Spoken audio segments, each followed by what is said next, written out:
Hello guys, என்ன நினச்சா எனக்கே கொஞ்சம் பெருமையாக இருக்குது. என்னடான்னு கேட்டிங்கன்னா, மணி இன்னும் 5:50 ஆகலை, 5:55 சம்திங் இருக்குது. ஸோ கிளைண்ட் வந்து ஒரு கல்பாக்கம் அணுமின் நிலையத்தில் ஒர்க் பண்ணுறேன். கிளைண்ட் வந்து காலையில் வாக்கிங் போகிற டைமில் தான் அப்பாயின்மெண்ட் கொடுத்துருந்தார். நான் அப்போ தான் ஃப்ரீயாக இருப்பேன், மற்ற நாள் நான் ஆக்டிவாக இருப்பேன். போத்து ஈவன் சாட்டர்டேல மேபி அவர் வெளியே ஊருக்கு பிளான் பண்ணியிருக்காரு.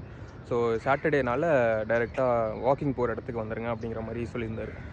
6 o'clock அப்பாயின்மெண்ட் கொடுத்துருந்தாரு. நான் 5:50 சம்திங்க்கு ரீச் ஆகிட்டேன். ஆக்சுவலாக நான் தாம்பரம்லேருந்து இங்கே வர்றதுக்கு எனக்கு அரௌண்ட் 1 hour 30-40 minutes எடுத்துக்கும்.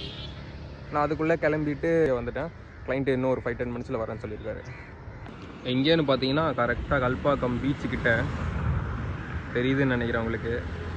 ஒரு வழியாக மீட்டிங் முடிஞ்சு அப்பாயின்மெண்ட் கொடுத்துருந்தார். ஒரு 20 minutes எடுத்துக்கிட்டார். கம்ப்ளீட்டாக 20-25 நிமிஷம் எடுத்துக்கிட்டார். டைம் வந்து இப்போ வந்து 6:39 ஆகுது. அவர் அப்புறம் ஒரு 6:10 பக்கமாக தான் வந்திருந்தார். நினைக்கிறேன் 6:05-6:10 பக்கம் வந்திருந்தார். ஓரளவுக்கு எக்ஸ்பிளைன் பண்ணேன். அவருமே இன்ட்ரெஸ்டட் தான். சைட்டை ஒரு 11 o'clock வந்து பார்க்குறேன்னு சொல்லியிருக்காரு. அடுத்து நான் போய் சாப்பிட்டுட்டு அவருக்கு ப்ரிப்பேர் ஆகணும்.